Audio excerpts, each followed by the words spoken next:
아멘. 감사합니다. 우리가 매일 들이마시고 있는 산소는 우리 눈에 보이지 않습니다.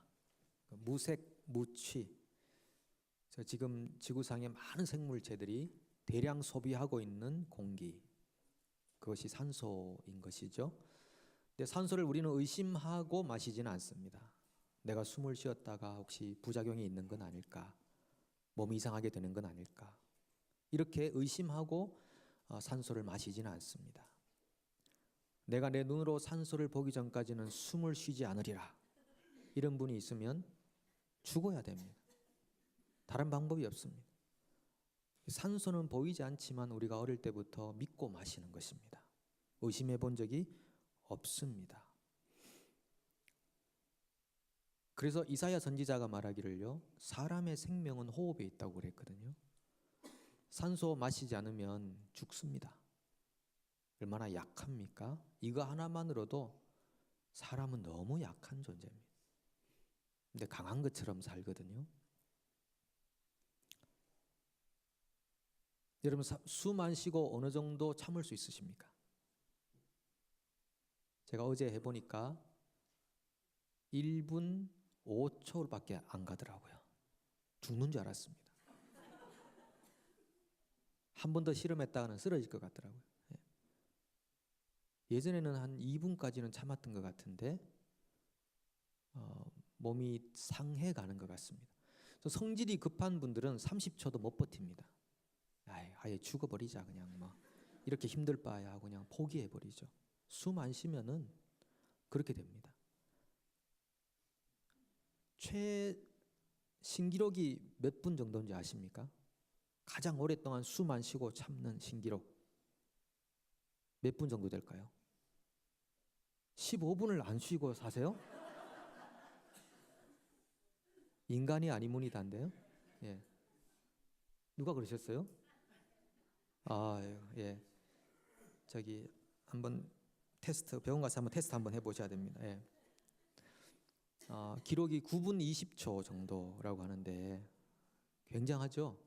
예, 9분 못 참습니다. 근데 물속에 들어가서 9분 20초, 그러니까 숨을 헐떡거리면서 숨을 쉬고 싶다고 할 때, 그때부터 지금까지 참아온 시간만큼의 시간을 버틸 수 있답니다. 사람이 몸속에 있는 모든 산소를 다 활용해서 버틴답니다. 그러니까 여러분, 숨 쉬지 못할 상황에 가도 성질 조급하게 확 죽어버리자 그러지 마시고 그것만큼만 더 참으시면 됩니다. 그러면 사는 거죠. 근데 어쨌든 사람은 인류는 10분도 못 버팁니다.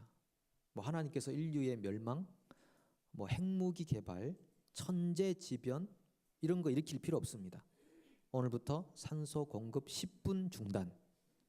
그러면 인류는 10분 만에 싹 다 사라집니다. 얼마나 연약합니까? 숨 못 쉬면 못 사는 거죠. 그래서 우리는요, 하나님 앞에 항복해야 됩니다. 내가 하나님 눈에 보이지 않으면 안 믿겠다. 그러면 영원히 죽는 수밖에 없습니다. 산소도 안 보고 믿는데, 숨 쉬는데 하나님 보고야 믿겠다. 이건 굉장히 어리석은 거거든요. 그러니까 하나님 앞에 항복하는 것이 좋습니다. 사람이요, 항복할 필요가 있습니다. 뭐 살아가면서 많이 우리는 경험합니다. 특별히 그 처세술이라는 책들을 보면은 거기에 아주 중요한 처세술 중에 하나가 필요하면 항복하라라고 하는 처세술인데, 그 스포츠 경기 같은 것을 보면 막 치열한 뭐 럭비라든지 뭐 축구라든지 이런 뭐 스포츠 경기를 보면 열심히 싸우고 진 팀이 감독이나 누가 가서 이긴 팀에게 다 악수하고 축하해 줄 때 굉장히 감동적이더라고요. 깨끗하게 인정하는구나. 그런데 그것보다 더 감동스러운 거는요, 뭐 권투나 태권도나 격투기 같은 거 있잖아요. 막 직접적으로 때려 눕히고 맞고 싸우고 했는데 KO 당해서 쓰러진 사람이, 진 사람이 이긴 사람한테 가서 허그해 주는 거예요. 이거 굉장히 감동적이에요. 그렇게 얻어맞고도 뭐가 좋아서 가서 허구해주고 축하해주더라고요. 야, 이게 스포츠 정신이라고 하는 것이구나. 뉴질랜드에서 살다 보면 그 CV가 굉장히 중요하죠. 그러니까 입사하거나 무엇을 할 때 그걸 가져오라고. 이력서잖아요. Course of Life, 삶의 여정이 어땠는가를 보는 것입니다. 왜 그게 중요한가 하면 보통 소셜이라고 그러잖아요. 사회 안에서 살면서 이 사람이 과연 어떤 일을 했고 어떤 사람들과 함께 더불어 살면서 관계를 해왔는가를 보는 것입니다. 그 속에서 뭐 갈등도 있어 봤을 거고, 그리고 문제 해결도 해 봤을 거고, 또 성취도 해 봤을 거고, 실패도 해 봤을 거고, 그런 삶의 여정들이 얼마나 있는가를 보는 것입니다. 그런 삶의 여정들 안에서 다듬어지고 깎이지 않으면 그런 여정이 없는 사람들 중에 특별히 중범죄를 우발적으로 범하는 경우들이 있다는 것입니다.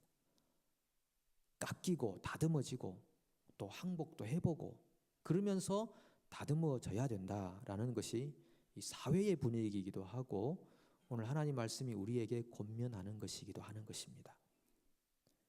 우리에게 필요한 것은 그 전능하신 하나님 앞에 두 손 두 발을 다 드는 것입니다. 항복하는 것입니다.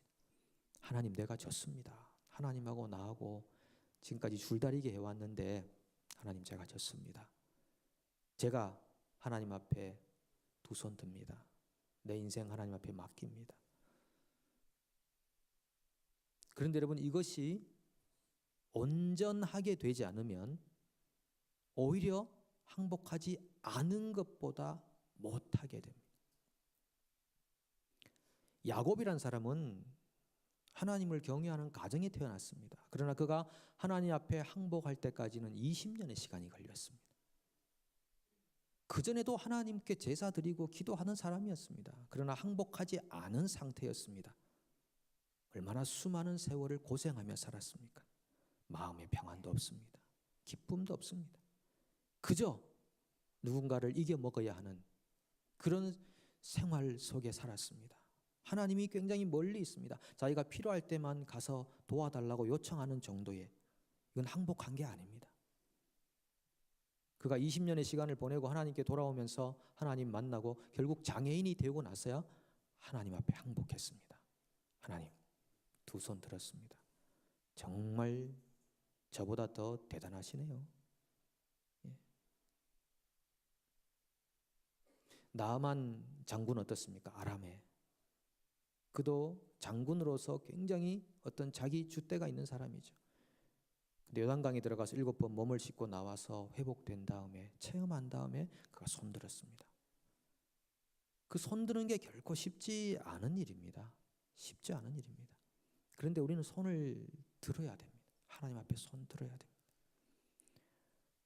우리 한국인 중에서 최고의 지성인이라고 불리는 이어령 전 문화부 장관 그리고 교수님, 그분이 하나님 앞에 항복하기까지는 엄청난 시련이 있었습니다. 사람이 그런 시련이 없이는 항복이 안 되나 봅니다. 사랑하는 가족이 세상을 떠나기도 하고 병에 걸리기도 하고 여러 어떤 시련, 우여곡절 끝에 하나님 앞에 이분이 두 손을 들었습니다. 그래서 지성에서 영성으로, 지금까지 지성으로 살아왔지만 이제는 영성으로 살겠다, 그런 책도 내지 않았습니까? 두 손을 드는 것이 그렇게 간단한 문제는 아닙니다. 온전하게 하나님 앞에 항복해야 된다고 하는 것입니다. 사도 바울은 또 어떻습니까? 바울도 최고의 그 당시에 당대 최고 지성인. 지성이라는 것이 영성을 갉아먹는 일들이 참 많이 있습니다. 그가 다메섹 도상, 예수 믿는 자들을 죽이기 위해서 열심히 분주하게 살았습니다. 그것이 옳은 일이라고 여겼습니다. 그것이 의롭게 사는 일이라고 여겼습니다. 그래서 최선을 다했습니다. 나만큼 의로운 사람이 있는가 보라. 심판의 칼을 들고 열심히 가다가 예수님 만났습니다. 예수님이 그에게 나타나 주셨습니다. 그리고 그에게 하셨던 말씀이 뭡니까? 바울아, 가시채를 뒷발질하기가 내게 고생이니라. 그렇게 말씀하셨거든요. 그 자리에서. 가시채라는 것은 짐승이 주인의 말을 듣지 않을 때 몸에 찔리도록 해놓은 못이나 어떤 뾰족한 것들입니다. 주인이 가자고 한 대로 안 가면 다른 데로 가려고 하면 찌르는 것입니다. 그러니까 고통스러운 것이죠. 그렇게 해서 주인의 말을 듣도록 해놓은 것이 가시채인데, 예수님이 말씀하시는 것입니다. 네가 가시채를 뒷발질하며 지금까지 살아왔다.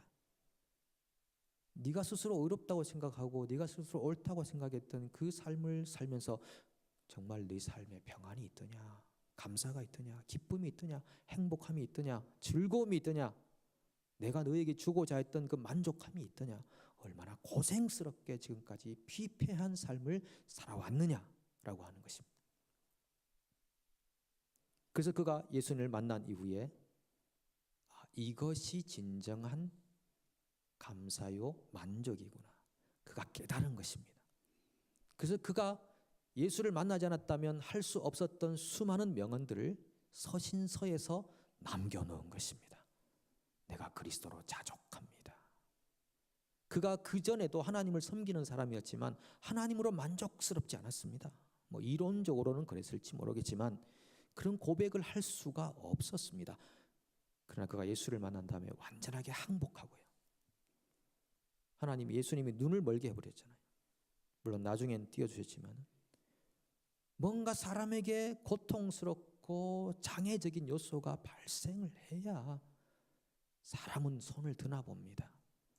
그 전에 들어야 됩니다. 그 전에 하나님 제가 항복합니다, 이렇게 손을 들어야 됩니다. 제가 주중에 어떤 교우를 만나기 위해서 차를 타고 그분이 사는 주소로 가려고 했는데 그 집에 계시는 게 아니라 다른 곳에 계셨는데 출발하려고 하다 보니까 주소가 없습니다. 그래서 어떻게 하나? 그러니까 아내가 자기가 안다는 것입니다. 어디로 가는지 안다고. 그래서 저는 그 말만 믿고 전화도 하지 않고 갔습니다. 갔더니 큰 길에서 그 작은 골목으로 들어가는 것까지만 알았다고 하는 것이죠. 그런데 거기 들어가면 몇 골목을 더 찾아가야 그곳으로 가는데 자기는 어디서 빠지는 길만 알았다는 것이죠. 그래서 차를 세우고 그분에게 다시 전화해서 정확한 주소를 받아서 다시 찾아갔습니다. 그리고 제가 그랬습니다. 야, 이 사람아, 선무당 사람 잡는다. 우리 옛말에 그런 말, 반푼수 집안 망치고 선무당 사람 잡는다, 그런 말이 있는데, 그러니까 본인도 인정하더라고요. 내가 정확하게 몰랐다고.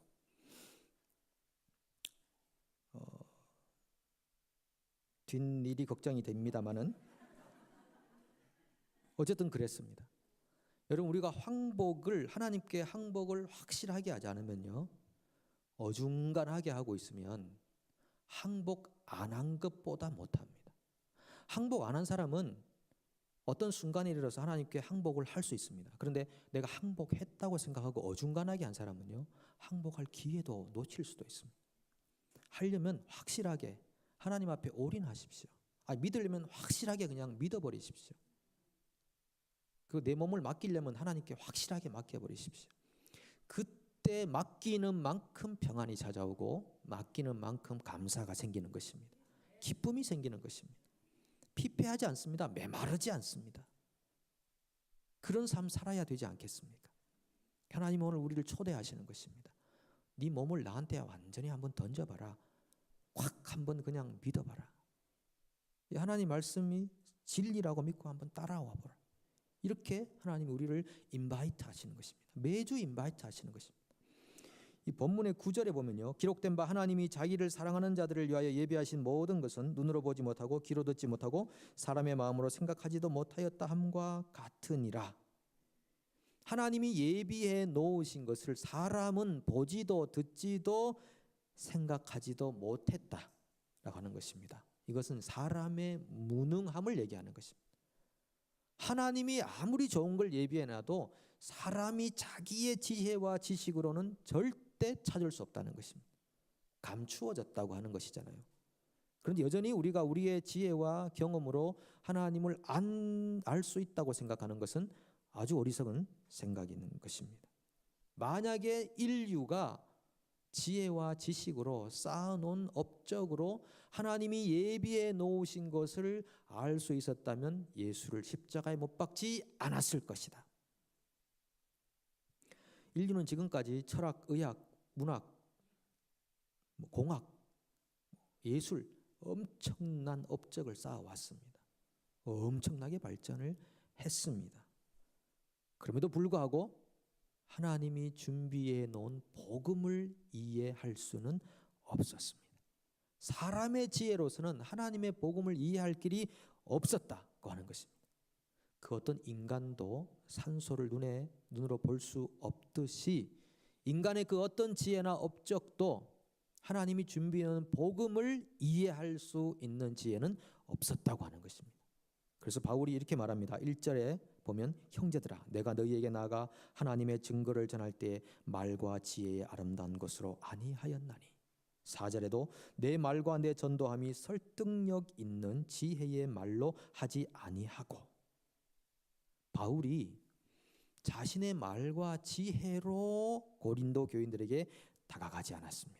뭔가 이렇게 하면 설득력이 있을 거야. 논리를 A, B, C, D를 맞춰서 세상의 지혜를 가지고 와서 사람들을 설득하면 될 거야. 그렇게 하지 않았습니다. 왜요? 그렇게 해서 설득당할 인간은 아무도 없습니다. 여러분 우리는 우리 한 사람을 지난주 드린 말씀처럼 우주로 생각합니다. 우주로. 내가 우주입니다. 그런데 누군가에게 설득을 당한다? 이거 절대 쉬운 일 아닙니다. 여러분 앞에 서 보시면 여러분 얼굴이 다 보이는데 딱 보면 여러분 어떤 누구도요 제 말에 설득당할 분 아무도 안 계십니다. 관상이 그렇습니다. 다들 그렇습니다. 설득 안 당하는 분입니다. 날 설득하려고 그래? 딱 그런 표정을 가지고 계시거든요.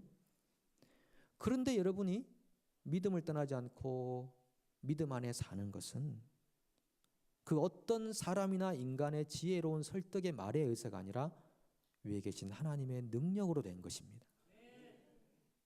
사람이 사람을 그렇게 지혜롭게 가르쳐서 예수 믿도록 할 수 있는 방법은 전혀 없습니다. 우리의 현실은 그럼에도 불구하고 하나님을 믿는 신자로 살고 있는데 이것은 여러분들이 누군가에게 설득을 당해서가 아니라 살아계신 하나님의 능력에 의해서 된 줄로 믿습니다. 어린아이가 뱃속에서 엄마 뱃속에서 세상 밖으로 나갈 때 설득당해서 나온 거 아닙니다. 나가면 좋아. 나가봐. 괜찮을 거야. 괜찮을 거야. 그렇게 해서 나온 거 아닙니다. 그냥 엄마가 밀어냈습니다. 엄마의 힘으로 나온 거지 여러분들이 나오고 싶어서 나온 거 아니다 라는 것입니다. 우리가 영적으로 born again 한다는 것도 누가 나를 꼬셔서 나를 막 유혹해가지고 예수 믿으면 좋을 거야 좋을 거야 그 말에 넘어간 게 아닙니다. 하나님의 주권과 능력에 의해서 born again 한 것입니다. 오늘도 그 하나님의 능력이 우리 예배 가운데 공동체 안에 살아 숨쉰다는 것 아십니까? 오늘도 우리가 하나님 말씀을 듣고 나누고 예배하고 찬양하고 기도할 때 우리 주의 성령의 능력이 우리 가운데 역사하는 것을 믿으십니까? 그거 믿지 못하면 저는 여기서 설교할 자신이 없습니다. 여러분을 설득하거나 변화시킬 능력이 없기 때문입니다. 무슨 재주로? 무슨 힘으로? 그 아무리 세상에서 아주 탁월한 지혜 있는 지혜가라고 하더라도 여러분을 설득할 재주는 없습니다. 왜요? 우리 자신이 우주인데 어떻게 우주인 나를 설득해? 안 됩니다. 호락호락한 존재가 아닙니다. 인간은 누구나 자기를 신으로 생각한다고 철학자가 얘기하지 않습니까? 인간은 누구나 자기를 신으로 생각하는 것입니다. 로마서 1장 16절 우리가 잘 아는 말씀이죠. 내가 복음을 부끄러워하지 아니하노니 이 복음은 모든 믿는 자에게 구원을 주시는 무엇이 됨이라? 하나님의 능력이 됨이라. 복음은 하나님의 능력입니다. 사람의 능력을 담지하고 있지 않습니다. 복음 안에는 하나님의 능력이 있어서 복음이 선포될 때 하나님의 능력이 동시에 역사해서 듣는 자들의 심령 안에 역사하는 것입니다. 그래서 믿음으로 나오게 되는 것입니다. 그러니까 하나님이 복음을 준비해 놓으시고 사람이 그 복음을 받아들일 수 있는 능력도 하나님이 역사하는 것입니다. 우리는 무엇입니까? 우리는 하나님이 준비해 놓은 복음을 선포하는 것입니다. 복음을 선포하는 것밖에 없습니다. 저는 성도님들을 가끔씩 만나서 대화 나누면서 참 은혜를 많이 받습니다. 왜 은혜를 받느냐 하면요, 그 성도님들의 삶 안에 역사하시는 하나님의 역사 때문에요. 와, 역시 그렇게 역사하시는구나. 그렇게 역시 하나님의 인도에 의해서 살아가시는구나. 그러면 굉장히 은혜롭고 감동스럽고요, 용기가 생깁니다. 그렇구나. 하나님이 역사하니까 셈이 난다. 이 성도님은 믿은 지 2년도 안 된 성도님입니다. 2016년 1월 첫째 주부터 믿었습니다. 키우교회를 1년 다니시고 2017년 1월에 우리 교회에 오셔서 함께 신앙생활 하시는데 그 변화의 속도가 어마어마합니다. 오래 믿은 분들을 부끄럽게 할 만한 그런 일들이었습니다. 말씀 들어보니까 한 20년 정도 믿어야 겨우 고백할 수 있는 이야기들을 2년도 안 된 시간에 고백하게 됩니다. 근데 자신도 어떻게 그렇게 믿음을 갖게 되는지 잘 모르겠다는 것입니다. 하나님이 계속 그런 마음을 주신다는 것입니다.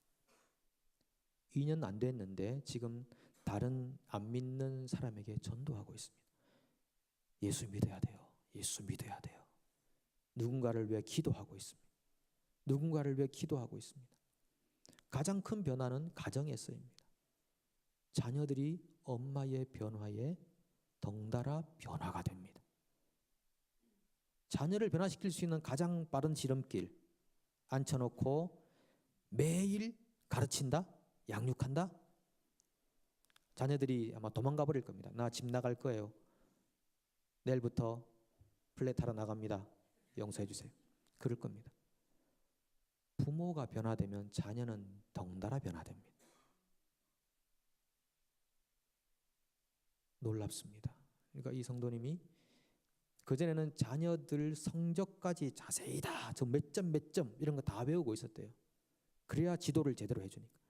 그런데 예수 믿고 난 다음에 변화된 것 중에 하나가 점수가 기억이 안 난답니다. 점수가 기억이 안 난대. 그런 삶의 모습 안에서 저는 하나님의 능력을 보는 것입니다. 아니 누가 성도님이 그러신 거예요. 좀 완고한 마음을 가진 사람이었다고. 절대 예수 안 믿는다. 근데 예배당을 첫 번째 찾아가는 그 순간 눈물을 흘리게 됐고 왜 우는지도 몰랐고 그때부터 지속적으로 하나님의 터치를 받아오는 것입니다. 한국의 남편이 독실한 불교 신자예요. 그래서 매일 과부자를 틀고 가족을 위해 기도한다 라고 해서 이 성도님이 그랬대요. 아니야. 당신은 기도하지 마. 당신은 기도하지 마. 기도는 내가 할게. 한 집안에 두 종교 있으면 안 돼. 내가 여기서 애들하고 우리 가족을 위해 기도할 테니까 당신은 절대 기도하지 마. 정말 기도하지 마. 절대 기도하지 마. 너무 강하게 말했나 싶어서 다음엔 전화해서 여보 당신은 기도하지 마. 내가 기도할게. 이렇게 부드럽게 얘기하셨다면 내가 기도할게. 당신은 기도 안 해도 돼.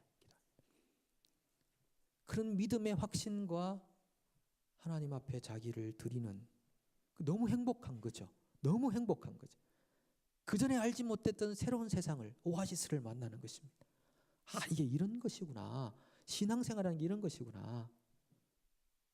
이런 변화가 여러분 어떤 인간에 의해 이런 변화가 생기겠습니까? 하나님의 능력입니다. 복음 안에 있는 하나님의 능력, 그 능력을 맛봐야 되는 것입니다. 오늘 이 예배관 참석한 분들 중에 단 한 분이라도 오늘 그렇게 180도의 그런 변화의 자리에 이를 수 있기를 소망합니다. 우리 교우들 보시면은 정말 변화되면 엄청난 영향을 미칠 분들이 많이 계십니다. 정말 변화되기를 소망합니다. 그 어떤 인간의 힘에 의해서가 아니라 오늘 이 가운데 역사하시는 하나님의 능력에 의해서 그 전에 맛보지 못했던 감사와 기쁨과 환희를 느끼십시오. 자유를 느끼십시오. 하나님 앞에 항복하면요 자유하게 됩니다. 사도 바울이 하나님께 항복하고 난 다음에 예수의 종이 되었다고 그랬습니다. 그런데 그는 엄청 자유합니다. 종과 자유는 맞지 않는 단어입니다. 그런데 예수의 종이 되었다, 나는 자유한다, 이렇게 표현하는 것입니다. 얼른 머리를 주님 앞에 숙이십시오. 그러면서 바울이 하는 말이요 3절에서 이렇게 말합니다. 내가 너희 가운데 거할 때 약하고 두려워하고 심히 떨었노라. 약하고 두려워하고 심히 떨었노라. 왜 사도 바울이 고린도 도시에 가서 고린도인들을 만나면서 헬라 철학이 무성했던 그 도시에서 왜 약하고 두려워하고 떨었을까요? 자기가 논쟁에 실패할까 봐? 자기 말을 사람들이 안 들어줄까 봐?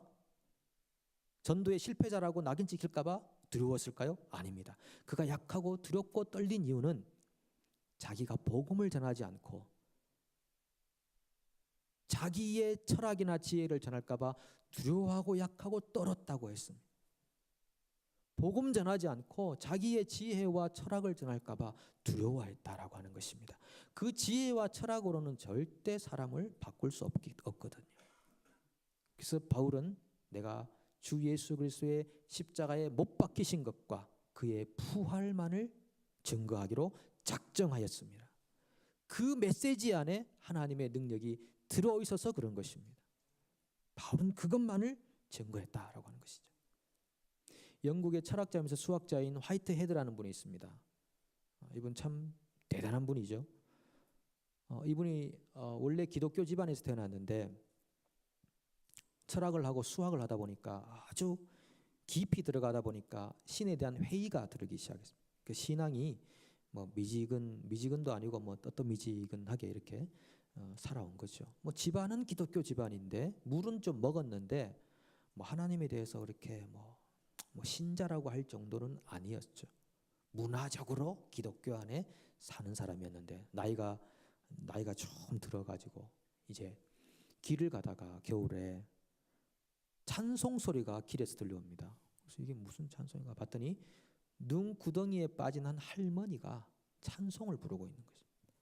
그래서 가서 아이고 할머니 왜 여기 계시냐고 하고 인적이 드문 곳이었나 보죠. 끄집어 내었더니 그 할머니가 이렇게 말합니다. 아이고 고맙다고. 근데 당신 예수 믿냐고.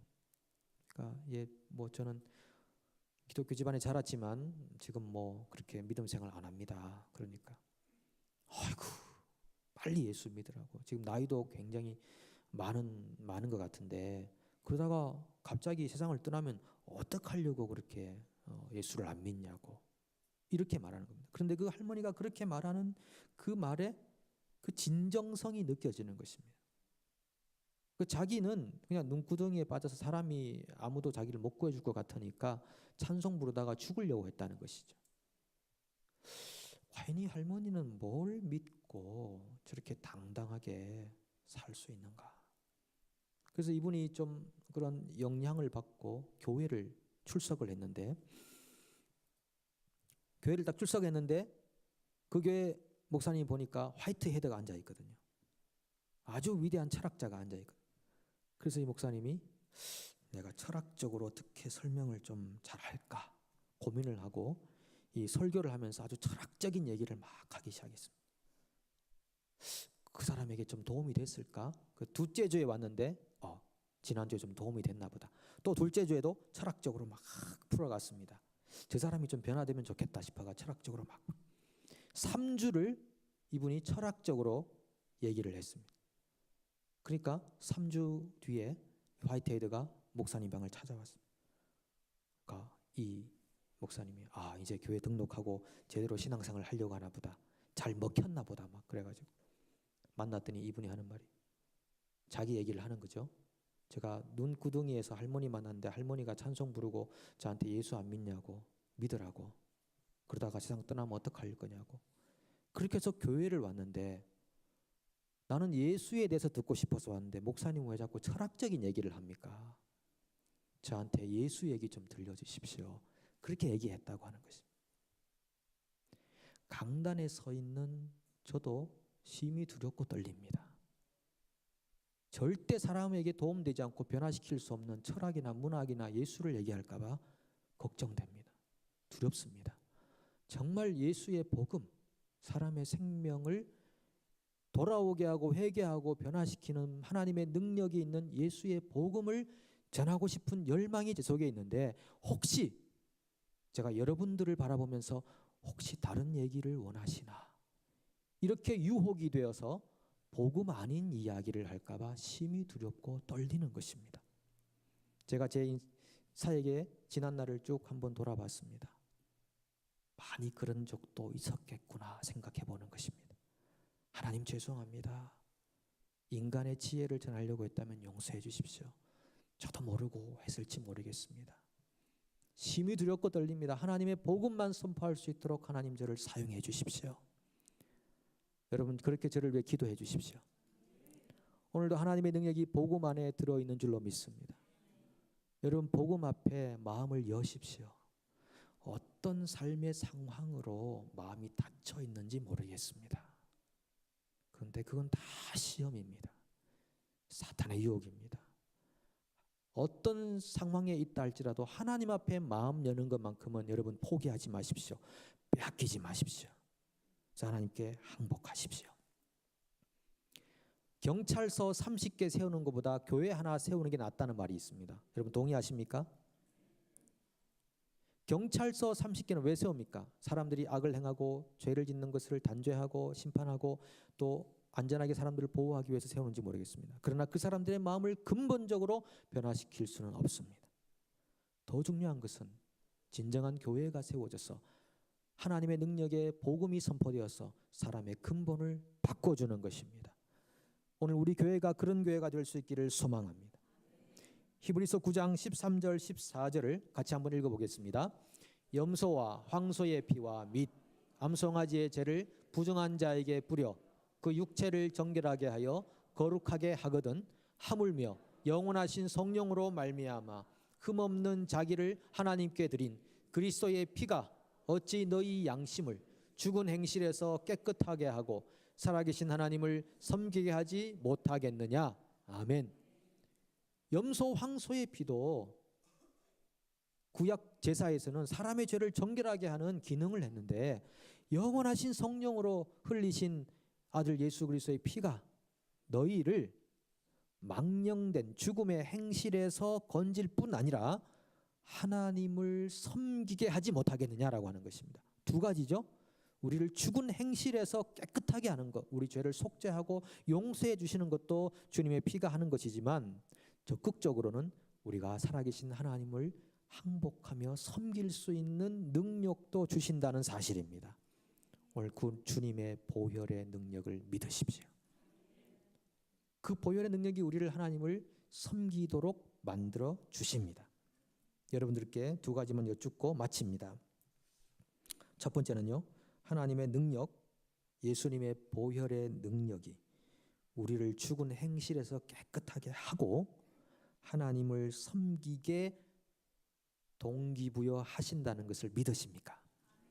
두 번째는요, 그 하나님 앞에 항복하시고 하나님의 말씀을 생명과 진리의 말씀으로 받아들이는 그 순간부터 하나님이 여러분 가운데 세상이 줄 수 없는 평안과 기쁨과 복과 새로운 생명의 오아시스를 만나게 하시리라는 것을 믿으십니까? 이 복음의 능력의 역사가 여러분 안에 강력하게 일어나기를 간절히 소망합니다. 기도하겠습니다. 하나님 아버지, 우리는 약하고 무능합니다. 우리는 부족합니다. 강한 것 같으나 약하고 가진 것 같으나 없으며, 주님, 우리가 지혜로운 것 같으나 참으로 어리석은 사람들입니다. 많은 것을 이룬 것 같으나 복음을 이해할 수 있는 능력은 제로인 사람들입니다. 오늘 하나님의 능력을 간구합니다. 사람의 능력이 아니라 하나님의 능력으로 이 복음 안에서 우리가 죽음의 행실에서 자유하며 깨끗하게 되며 살아계신 하나님을 섬길 때 한없는 기쁨과 한없는 자유와 그 만족과 그 복을 복음 안에서 누리게 하여 주시옵소서. 예수님의 이름으로 기도합니다. 아멘.